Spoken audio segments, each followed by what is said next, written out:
Those are live pictures coming to you from the Union Buildings, where President Cyril Ramaphosa has now just announced that Advocate Shamila Batoy will be the new head of the National Prosecuting Authority. We've heard some opening remarks from her as well, making no bones about the fact that she knows she has a big job ahead. Reaction, of course, streaming in now already as people have been following this interview process very closely up until now.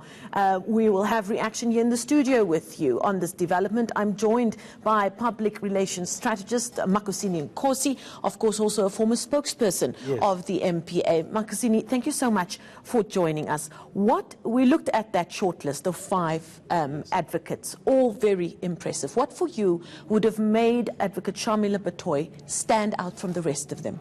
I think critically for me is the question of, we've had 5 national directors of public prosecutions. All of them have been male and all of them have been black.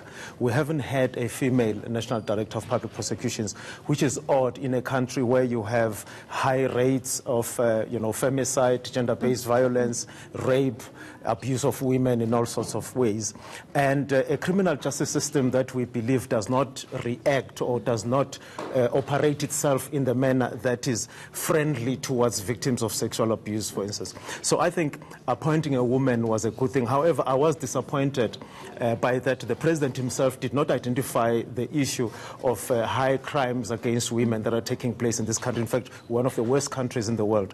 So I think his focus is more on corruption and state capture. She did bring up the fact that she is a woman and how important that is. Yes, but she spoke about it to the extent of gender equality.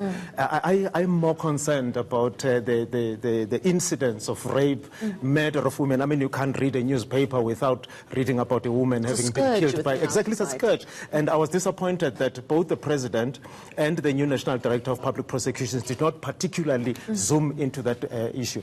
But that said, I've known Advocate Batoy. I worked at the NPA. She was one of my favorite DPPs. We used to speak frequently. A hard taskmaster, very strict, a very respected jurist. I think the president made a very, very good appointment in that respect, but also because she does have international experience. She is based at The Hague right now, and I think that experience will come in handy, particularly when you start talking about issues of extraditions, when you start talking about the issues of the ICC and our relationship as South Africa with the ICC. I think this is a perfect appointment given what the president had to choose from.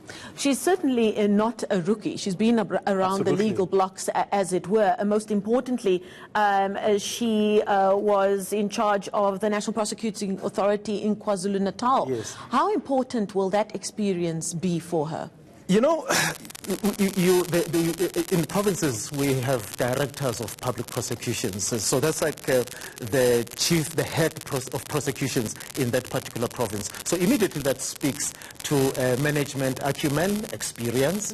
That means that talks about taking decisions, tough decisions, because there you are not only responsible for prosecutions, but you manage people, you lead people as well.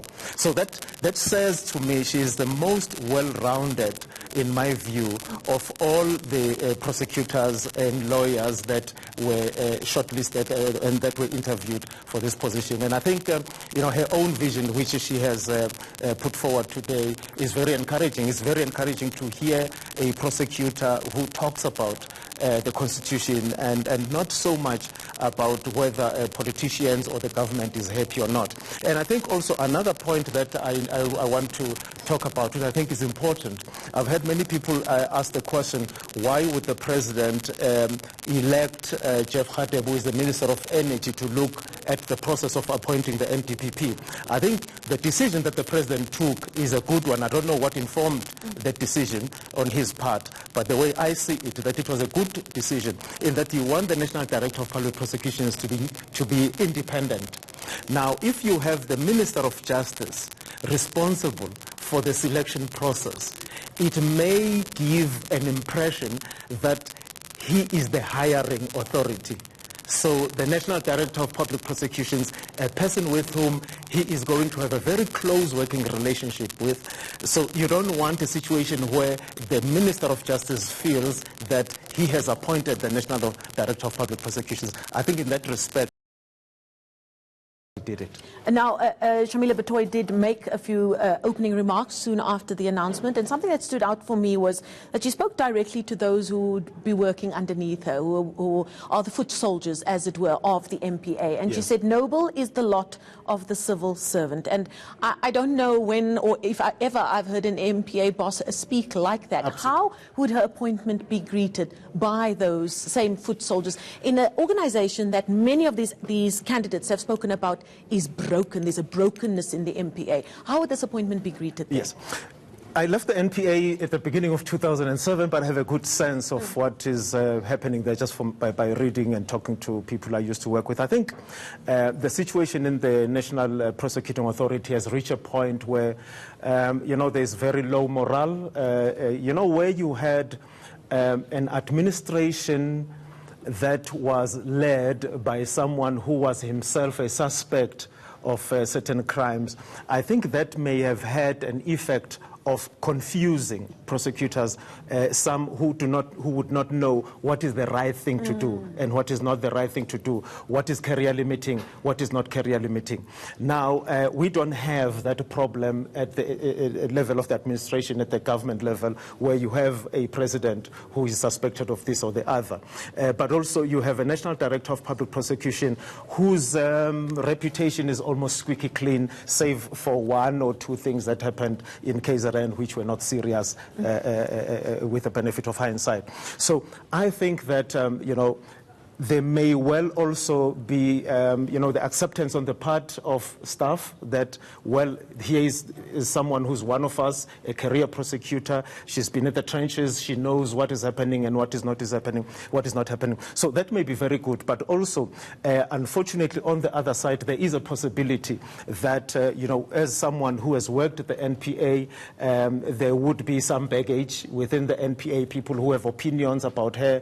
But I'm sure that with correct communication and internal communication within the organization should be able to overcome any such issues should they arise. But also, that there's Silas Ramaite, who's been acting National Director of Public Prosecutions. The first time he acted was in 2005. I was the spokesperson at that time, and I remember how painful it was on the day when Vusi Pikoli was appointed, because he had been expecting that he would be appointed, but at least this time around he was eliminated very early on in the process. There was no expectation on his part, and I think that the handover will be a very smooth one, because these are two people who know each other. Silas Ramaite knows Shamila Batoy, and there's mutual respect between the two of them. If you were Shamila Batoy, I know this is a very difficult question, and we need to keep it short, where would you start if you were taking on this job and if you were Advocate Shamila Batoy? There are important stakeholders for a National Director of Public Prosecutions. One is the people that you are leading within the organization. But you want to be careful not to overemphasize that and end up being inward-looking. You've got to remember that as the National Director of Public Prosecution, emphasis on public. You prosecute on behalf of the public. So you have to be in touch with the public, know what they want, know what they don't want. For instance, the public do not want this situation of rape victims being treated like criminals in court. So what is the new National Director of Public Prosecutions going to do about it? We understand that courts are run by the magistrates and the judges, but there is a very important role to be played by prosecutors. And what role are they going to play to make sure that that environment is friendly, especially for victims? We have to leave it there for now. Former NPA spokesperson, current PR strategist, Makhosini Nkosi joining us. And I think for me, the standout comment from the new boss of the NPA, National Director of Public Prosecutions, is this quote: "Let us not succumb to despair. The challenge we face as a nation are insurmountable." I think we'll leave it there for now.